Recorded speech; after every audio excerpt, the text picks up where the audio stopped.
ପିଲାମାନେ ଆଜି ତୁମ ଗଣିତ ଧାରା ବହିର ପାଠ 3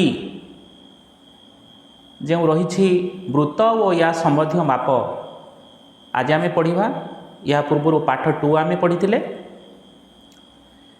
ଏହି ବିଷୟରେ ଆମେମାନେ ପ୍ରଥମେ ବୃତ୍ତକୁ ଚିହ୍ନିବା, ବୃତ୍ତକୁ ଅଙ୍କନ କରିବା ଜାଣିବା, ବୃତ୍ତର ବିଭିନ୍ନ ଅଂଶ ଯେମିତିକି ବୃତ୍ତର କେନ୍ଦ୍ର, ବ୍ୟାସାର୍ଦ୍ଧ, ବ୍ୟାସ ତା ସମ୍ବନ୍ଧରେ ମଧ୍ୟ ଜାଣିବା ଏବଂ ସେଗୁଡ଼ିକର ମାପ ସମ୍ବନ୍ଧରେ ଆମେ ଜାଣିବା। ଏହା ବ୍ୟତୀତ ତୁମ ଯନ୍ତ୍ରବାକ୍ସରେ ଥିବା କମ୍ପାସ ସାହାଯ୍ୟରେ ମଧ୍ୟ ଏହି ବୃତ୍ତ କେମିତି ଅଙ୍କନ କରାଯାଏ ତାକୁ ମଧ୍ୟ ଆମେ ଜାଣିବା। ଚାଲ ପିଲାମାନେ ଆମେ ଏବେ ପଢ଼ିବା।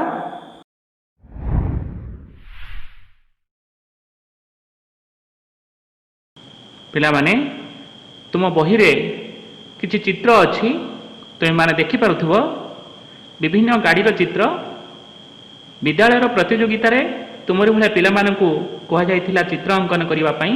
ସେମାନେ ବିଭିନ୍ନ ପ୍ରକାର ଚିତ୍ର ଆଙ୍କିଛନ୍ତି, ଗାଡ଼ିର ଚିତ୍ର ଆଙ୍କିଛନ୍ତି। এই ଗାଡ଼ିର ଚିତ୍ର ଦେଖିକି ପିଲାମାନେ କହିପାରିବ କେଉଁ ଚିତ୍ରଟି ତୁମକୁ ବେଶୀ ଭଲ ଲାଗୁଛି। ଆଉ ତୁମ ମନପସନ୍ଦର ଗାଡ଼ିର ଚିତ୍ର ତୁମେ ମଧ୍ୟ ଅଙ୍କନ କରିପାରିବ। ପ୍ରତ୍ୟେକ ଗାଡ଼ିର ଚକ ସବୁ ରହିଛି। ଏହି ଚକର ଆକୃତି କିପରି? ଗାଡ଼ିର ଚକଗୁଡ଼ିକ ବର୍ଗାକୃତି ହୋଇଥିଲେ, ଗାଡ଼ିର ଚକଗୁଡ଼ିକ ବର୍ଗାକୃତି ହୋଇଥିଲେ କ'ଣ ହୋଇଥାନ୍ତା?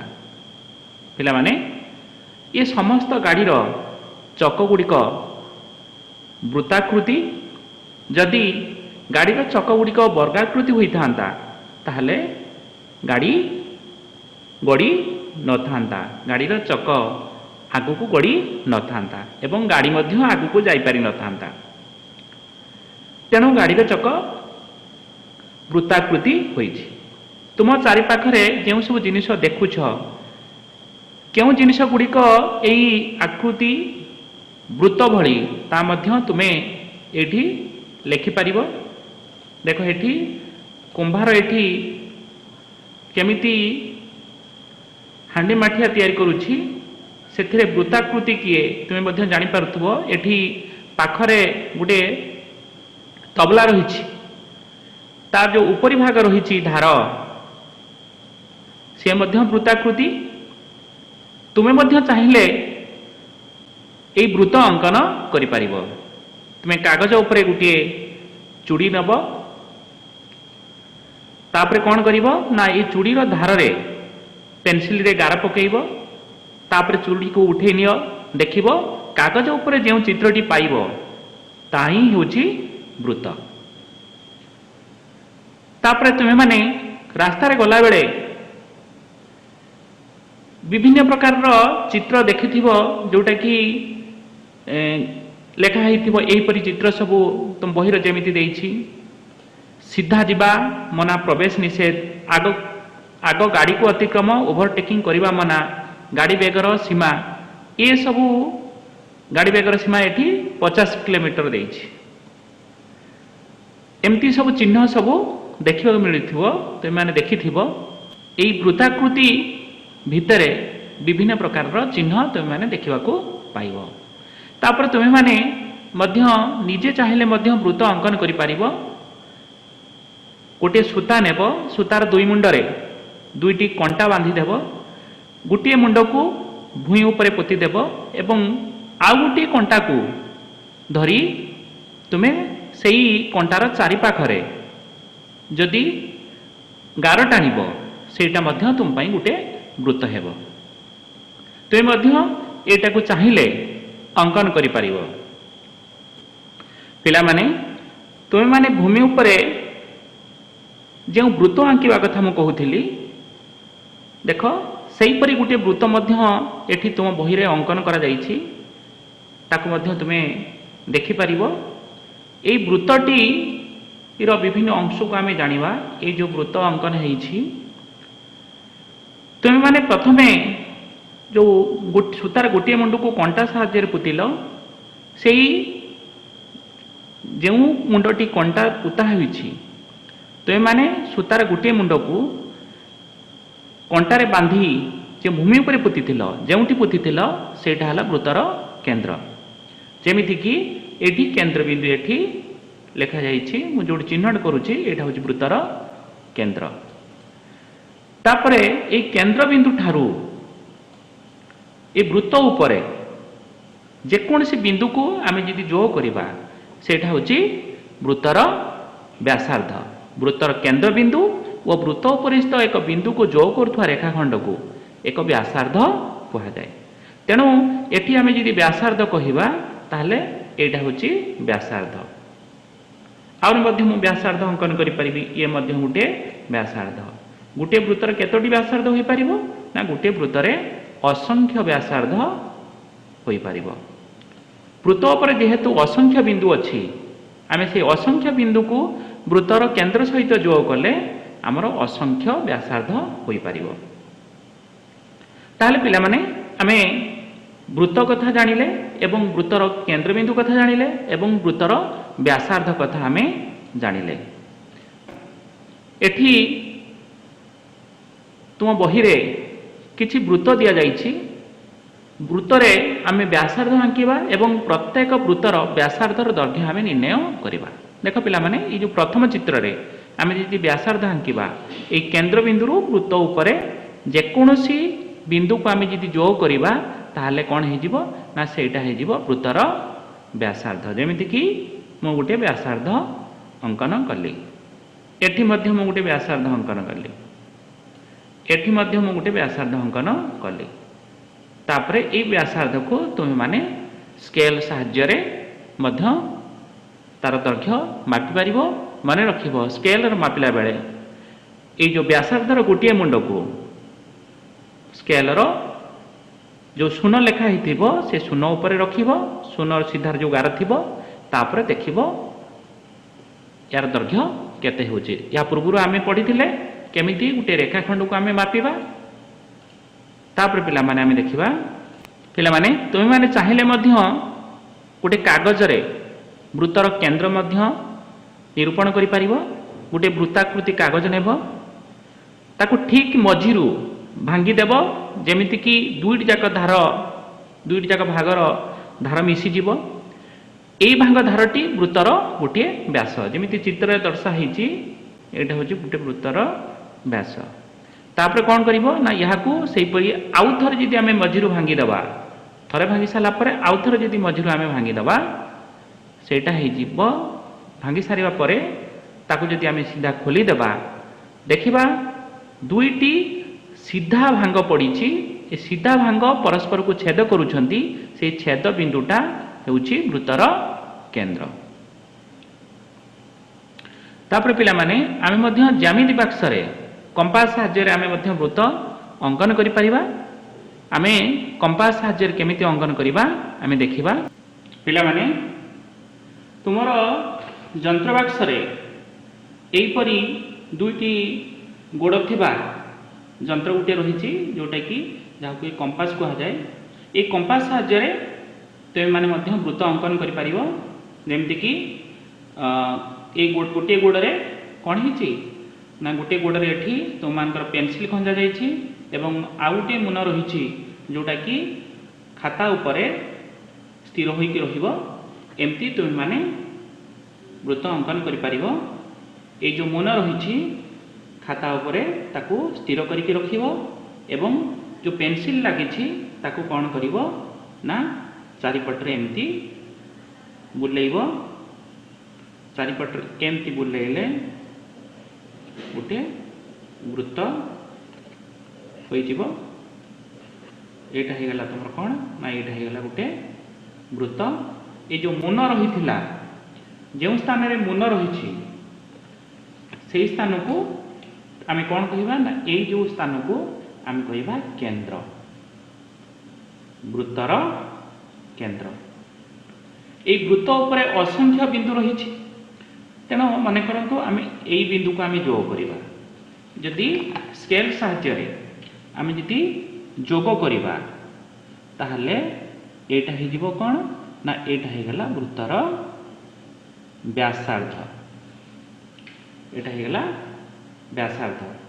मुझे या ना दे दिए केंद्र ना दे दिए वो वृत्त उपरे गोटे बिंदु ता ना दे दिए पी ताले ओ पी हो गला वृत्तर व्यासार्ध ओ है केंद्र बिंदु ओ पी है व्यासार्ध आम ओ पी व्यासार्ध को जदि आम मापिबा केमती मापिबा आम सेंटीमीटर पट नहीं जावा सेंटीमीटर पटर देख पिला माने एठी तुमर शून्य लेखा है ये शून्य पाखर जो गार दिखाई आम से गार को गोटे मुंडर रखा मिलैबा तापर आम देखा देख पिला माने एठी 5 को पार हुई 5 आ 6 मझीर जो गार अच्छी से गार पर्यंत बड़ गार पर्यंत आसूची तामाने 5.5 सेंटीमीटर है एटा 5.1 2 3 4 5 एटा 5.5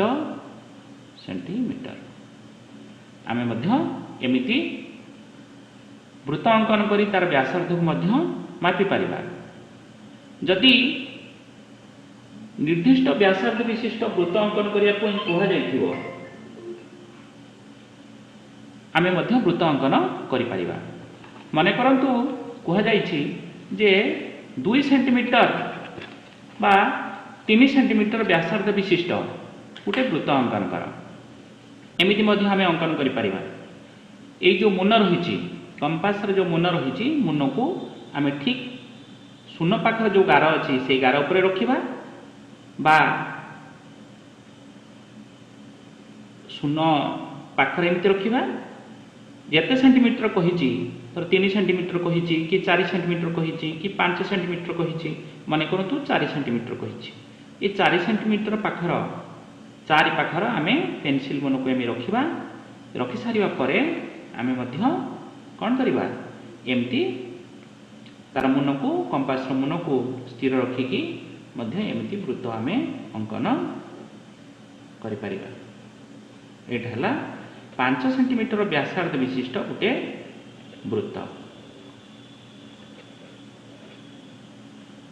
5 सेंटीमीटर व्यासार्ध विशिष्ट गोटे वृत्त आम अंकन कले यार जदि व्यासार्ध आम एमती चिन्हट करवा एमती चिन्हट करदे एमती देदबा धर क ख चिन्हट करदे लिखिदबा 5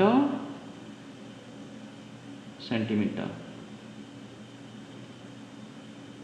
एमती आम चिन्हट करदे तापर पिला माने किछि प्रश्न देइछि ए प्रश्न गुड़िकर आम उत्तर निर्णय करवा प्रश्न एमती देइछि निम्न उक्ति गुड़िक मध्य जो उक्ति वृत्त पाए ठीक से उक्तिर डाहाण पाखरे थिबा घरे ठीक चिन्ह दियो भूल उक्ति पाई खाली घरे भूल चिन्ह दियो वृत्त हेउछि गोलाकार आम जानते वृत्त गोलाकार तेणु आम टिक चिन्ह देले तापर ख नंबर देछि वृत्तर परिसीमा अच्छी निश्चित भाव में वृत्त जेहेतु गोटे आबद्ध चित्र तार मध्य गोटे परिसीमा रही वृत्त एक आबद्ध चित्र ठीक अच्छी वृत्त एक आबद्ध चित्र वृत्त एक सरल रेखा द्वारा गठित चित्र एटा सरल रेखा द्वारा गठित चित्र नुहे भूल चिन्ह देले प्रत्येक वृत्तर मात्र गोटे व्यासार्ध अंकन करा जाई परिबो मु कहिछि वृत्तरे असंख्य व्यासार्ध अंकन करा जाई परिबो गोटे नुहे तेणु एटा भूल यार केंद्र बिंदुर ना कौन ये जो वृत्त है तार केंद्र बिंदुर ना कौन केंद्र बिंदुर ना कौन एठी ना वृत्तर केंद्र बिंदु होचे एठी ख ए वृत्तर अंका जाइथिबा व्यासार्ध नाम कौन क ख हैला व्यासार्ध वृत्तर व्यासार्ध नाम होची कौन क ख तापरे यार व्यासार्ध दैर्घ्य केते मापी लेख बेले माने तुम बही रे क ख र दैर्घ्य को मापी के एठी लेखिबो ख क व्यासार्ध को ख दिगरे बढ़ाओ जदि आम ये ख दिगरे जदि व्यासार्ध को आम जदि बढ़ाती एमती जदि बढ़ेबा एमती जदि बढ़ेबा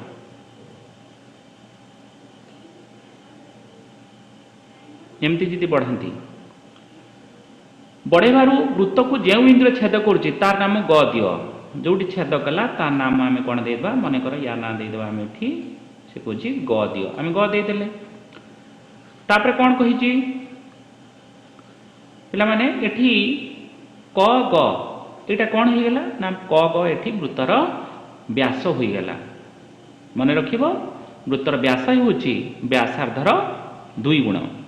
क ख हैला व्यासार्ध, ख ग हैला व्यासार्ध, किंतु क ग ये हैला वृत्तर व्यास। एटा को आमे माने मन रखिबा। क ग रेखाखंड को वृत्तर व्यास कहा जाए। वृत्तर व्यासार दैर्घ्य केते ताक मध्य हम मापिक लिखिबा। व्यासार्ध जति होइथिबो तार 2 गुण हबो व्यास। वृत्तर व्यासार्धर दैर्घ्य वो व्यासर दैर्घ्य मध्य संपर्क लक्ष्य करूछ। कोन संपर्क लक्ष्य करूछ आमे जान देखिबा। व्यासटा निश्चित भाव रे व्यासार्धर 2 गुण। पिला माने तापरे तुमर अभ्यास देइछि। अभ्यास रे तीनोटी चित्र देइछि। प्रथम चित्र, द्वितीय चित्र, तृतीय चित्र। ये वृत्त तीनटी को देखिकी आम प्रश्न गुड़िकर उत्तर लिखा। क्यों वृत्तर व्यासार्धर दैर्घ्य अधिक, जोटा बड़ चित्र तृतीय चित्र एटार निश्चित भाव में व्यासार्धर दैर्घ्य अधिक। क्यों वृत्तर व्यासार्धर दैर्घ्य कम, सबुठार सान चित्र है द्वितीय चित्र, व्यासार्ध दैर्घ्य एथे कम। तापर कही स्केल व्यवहार करी प्रत्येक वृत्तर व्यासार्ध निर्णय कर। निर्णय करी लेख। आम स्केल व्यवहार करिकी वृत्तर व्यासार्ध आम निर्णय करिकी लिखिबा। क्यों वृत्तर व्यासार्ध दैर्घ्य सबुठार अधिक, क्यों वृत्तर व्यासार्ध दैर्घ्य सबुठार कम ताकू मध्य आम निर्णय करिबा। एठी आम स्केल साहाय्य आम मापिबा वृत्तर व्यासार्ध केते। प्रथमे आम केंद्र स्थिर करिबा। वृत्तर केंद्र, तापर केंद्र ठारू वृत्त उपर कौन गोटे बिंदु पर्यंत दूरता आम निर्णय करिबा। तापर आम व्यासार्ध मापिकी लिखिबा केउटा अधिक केउटा कम। तापर पिला माने तुमे कंपास व्यवहार करी मध्य एपरी विभिन्न चित्र मध्य तुमे माने अंकन करि परिबो। तुमे चाहिले या ठारो आहुरी सुंदर चित्र मध्य अंकन करि परिबो। तापर पिला माने आ गोटे अभ्यास रहिछि। कहिछि गोटे केंद्र बिंदु थाई 2 सेंटीमीटर, 3 सेंटीमीटर, 4 सेंटीमीटर व्यासार्ध विशिष्ट वृत्त अंकन कर। गोटे केंद्र बिंदु थाई मुझे पूर्व जमी अंकन कली 5 सेंटीमीटर व्यासार्ध विशिष्ट वृत्त, से हीपरी से गोटे केंद्र बिंदु रहिबो। जो कंपासर मुन से स्थिर रहिबो, किंतु स्केल साहाय्य रे से जो कंपास रे 2 सेंटीमीटर, 3 सेंटीमीटर, 4 सेंटीमीटर मापिकी तुम मान मध्य वृत्त अंकन करि परिबो। केंद्र किंतु समान रहिबो। जेमिति कि मु अंकन करि देखे दोछि तुम मानकु। पिला माने एका केंद्र थाई कि जदि आमे वृत्त अंकन करिबा, प्रथमे आमे कोन करिबा ना गोटे केंद्र बिंदु आमे चिन्हन करि दबा। माने कर एटा होछि केंद्र बिंदु, आमे चिन्हन करि देले से केंद्र बिंदु ठारू 2 सेंटीमीटर आमे स्केल साहाय्य रे एमती मुन्नटा को 0 पाखर रखिबा। कंपास रो मुन्न, तापर पेंसिल रो मुन्न को 2 सेंटीमीटर पाखु नबा, 2 पाखु नबा। तापर आमे कोन करिबा अंकन करिबा। ये हे गला हमरो 2 सेंटीमीटर व्यासार्ध विशिष्ट गोटे वृत्त। तापर सेही मुन्न रहिबो, केंद्र बिंदु रहिबो। जदि 3 सेंटीमीटर जदि नबा, 3 सेंटीमीटर मध्य नै दिबा। तापर सेठी मुन्न रखी एका मुन्न रखी मध्य आमे एठी 3 सेंटीमीटर व्यासार्ध विशिष्ट वृत्त मध्य अंकन करि परिबा। 3 सेंटीमीटर व्यासार्ध विशिष्ट वृत्त मध्य आमे अंकन करि परिबा। तापर चाहिले आमे 4 सेंटीमीटर व्यासार्ध विशिष्ट अंकन करि परिबा। एका केंद्र थाई 4 सेंटीमीटर व्यासार्ध विशिष्ट मध्य वृत्त आमे अंकन करि परिबा। एमती आमे अंकन करि परिबा। 2 सेंटीमीटर, 3 सेंटीमीटर एवं 4 सेंटीमीटर व्यासार्ध थाई आमे वृत्त तीनोटी वृत्त आमे अंकन कले। तापर पिला माने कहिछि पाखर थिबा वृत्त उपरे एपरि 7टी बिंदु नियो जेपरि मात्र 2टी व्यास और 7टी व्यासार्ध अंकन होई पारिबो। सेही व्यास और व्यासार्ध गुड़िकर नाम लेख। आमे एमिति गोटे वृत्त उपरे आमे 7टी बिंदु नबा।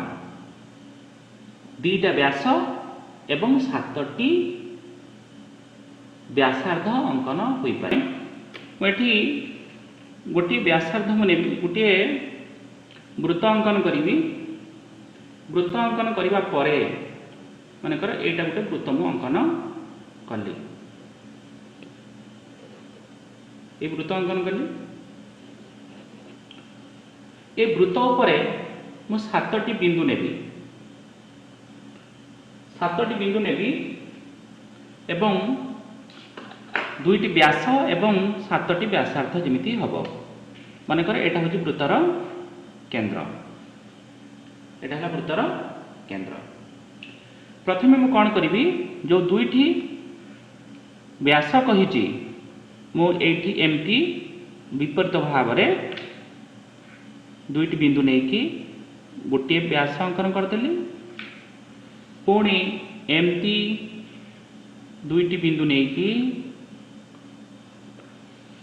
2टी बिंदु नेली ताकु मध्य जोड़ी की व्यास अंकन करदेवी हे गला केतटी बिंदु हे गला 4टी बिंदु हे गला तापरे मन करतु आउटे बिंदु एटी दे देबी 5टी बिंदु आउटे बिंदु एटी दे देबी 6टी बिंदु आउटे बिंदु एटी दे देबी 7टी बिंदु तापरे 7टी बिंदु को मु जदी आउ जो बाकी बिंदु रहिला ताकु जे मु जोग करे ताहले केतटी व्यासार्ध हे जिवो ना 7टी व्यासार्ध हे जिवो आ व्यास हे जिवो केतटी ना व्यास हे जिवो तुम्हारा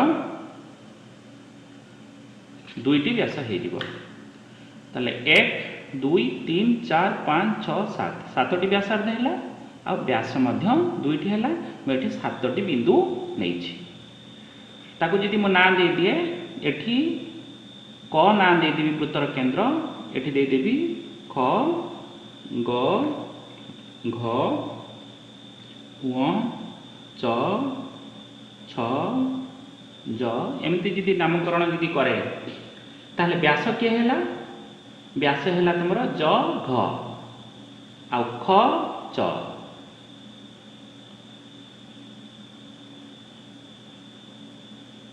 ए 2टी हैला व्यास आउ अन्य जे गुडिक सब रहिला सब क ज क ख क ख क घ क व क च क छ ए गुडिक सब समस्त हेले व्यासार्ध ता भितर व्यासर नाम मध्ये हमें लिखि पारिबा।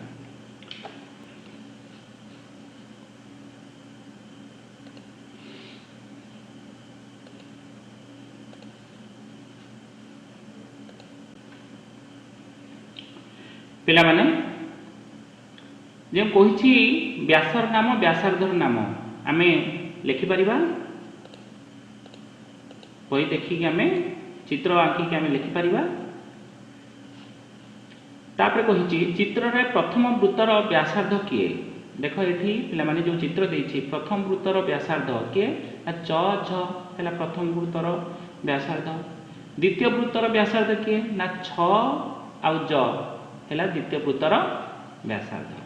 परवर्ती समय रे आमे माने पाठ 4 बा प्रतिसम चित्र पढ़िबा मैं आशा करुछि तुम माने ए अध्याय को भल भाव रे बुझी पारिथिबो तुम मानकु अशेष अशेष धन्यवाद। आपण जदि आम चैनल को सब्सक्राइब करि नाहंती ताहले तुरंत आपण माने सब्सक्राइब करि नेबे एवं पाखरे थिबा बेल आइकन को मध्य प्रेस कर नेबे फଳରେ परवर्ती वीडियो गुड़िक जबे भी आमर पब्लिश हेबो आपण प्रथमे देखिबार हकदार होई परिबे। आपण मानकु धन्यवाद।